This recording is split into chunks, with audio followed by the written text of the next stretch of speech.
सभी को जय मसीह की। आज मैं आपके लिए लेकर आया हूँ एक सुंदर सी कहानी जिसका नाम है क्लेशों में आनंद। पवित्र शास्त्र बाइबल में लिखा है, क्योंकि मैं समझता हूँ कि इस समय के दुख और क्लेश उस महिमा के सामने जो हम पर प्रकट होने वाली है कुछ भी नहीं है। रोमियो 8 अध्याय के 18वें वचन। एक दयालु और उदार राजा था जिसके पास बहुत से भिखारी प्रतिदिन भीख मांगने आया करते थे। राजा उन सभी को कुछ न कुछ दान दिया करता था और साथ ही भोजन भी दिया करता था, लेकिन उनमें से केवल एक ही भिखारी ऐसा था जो सच्चे दिल से राजा को धन्यवाद दिया करता था और राजा को लंबे आयु की दुआएं भी दिया करता था। राजा को उसका ये अंदाज बहुत अच्छा लगता था। राजा ने एक दिन उस भिखारी से बोला, आज से तुम भीख नहीं मांगना। यह सुनकर फिर वो भिखारी बोला, राजा जी की जय हो, राजा जी चिरंजीवी रहे। तब राजा ने उससे कहा, आज से तुम मेरे साथ इस राजमहल में मेरे मित्र बनकर रहोगे और जो खाना मैं खाता हूँ तुम भी वह खाओगे और जैसे कपड़े मैं पहनता हूँ वैसे ही तुम भी पहनोगे। यह सुनकर भिखारी को अपने कानों पर विश्वास नहीं हुआ और उसने कहा, नहीं राजन, मैं इस योग्य नहीं कि आपके सन्मुख सिर उठाकर देख सकूं, और आप कह रहे हैं मैं आपके साथ भोजन करूं। सभी सैनिक और मंत्रियों को भिखारी के ऊपर जलन होने लगी, लेकिन ये राजा का आदेश था जिसे कोई नहीं टाल सकता था। अब राजा जहां भी जाता अपने इस नए मित्र को भी साथ लिए जाता था। जो भोजन राजा करता था वही इस भिखारी को भी खिलाता था, वैसे ही वस्त्र भी पहनाता था। एक दिन राजा और भिखारी शिकार करने के लिए जंगल गए। वे दोनों ही बहुत घने से जंगल में पहुंच गए थे। सुबह से शाम हो गई परंतु उन्हें कोई शिकार नहीं मिला। अब दोनों को बहुत भूख लगी थी। दूर दूर तक खाने योग्य कुछ भी दिखाई नहीं दे रहा था। तभी राजा को दूर एक पेड़ पर एक फल दिखाई दिया। उस पेड़ पर केवल एक ही फल था जो दिखने में बहुत ही सुंदर था। राजा तुरंत पेड़ पर चढ़कर उस फल को तोड़कर नीचे अपने मित्र के पास ले आया।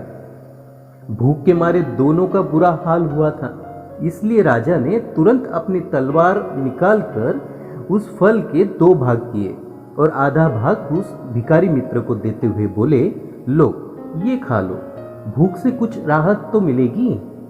भिखारी ने जल्दी से उस फल को खा लिया और फिर से बोला, राजा जी बड़ी भूख लगी है, इसे खाने के बाद और भी भूख लग रही है, कृपया मुझे यह भी दे दे।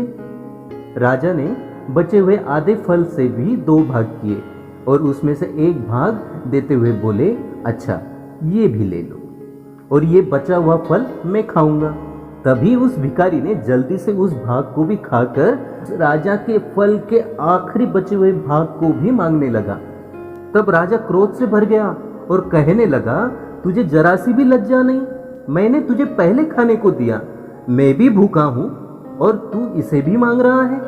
सुनकर भिखारी सहम सा गया। इतना कहकर राजा ने उस फल को खाने के लिए जैसे ही मुंह में रखा, राजा चिल्ला उठा, ओह ये कितना कड़वा फल है। राजा ने उस भिखारी मित्र से पूछा, अरे तुम इतना कड़वा फल कैसे स्वाद से खा सकते हो और इसे भी मांग रहे थे, आखिर क्यों?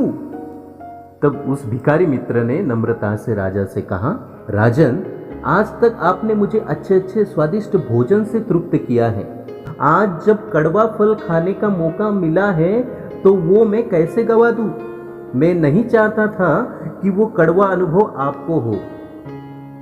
हाँ मित्रों, परमेश्वर भी दयालु राजा है जिसने हमें अपार आशीषें दी हैं, लेकिन जब वो हमें अनुशासित करता है तो हमें धैर्य से उसे भी सह लेना चाहिए, क्योंकि उसके बाद उसके आशीर्वाद और महिमा हमारे लिए दुगने होते हैं। प्रभु आप सभी को बहुत आशीष दे। आइए दोस्तों प्रार्थना करते हैं। स्वर्गीय पिता परमेश्वर, वचन के अनुसार समझाने के लिए हम आपको धन्यवाद देते हैं पिता। हे सर्वशक्तिमान परमेश्वर, हालांकि मेरा सीमित मन आपकी महानता के परिणाम को नहीं समझ सकता, मैंने अपने हृदय की शांति में आपकी उपस्थिति को महसूस किया है प्रभु, और मैं आज अभी इस वक्त प्रसन्न हूं मेरे परमात्मा। फिर से प्रभु हम सब आपको दिल से धन्यवाद देते हैं मेरे पिता, यीशु नाम से मांगते हैं। आमीन, आमीन, आमीन।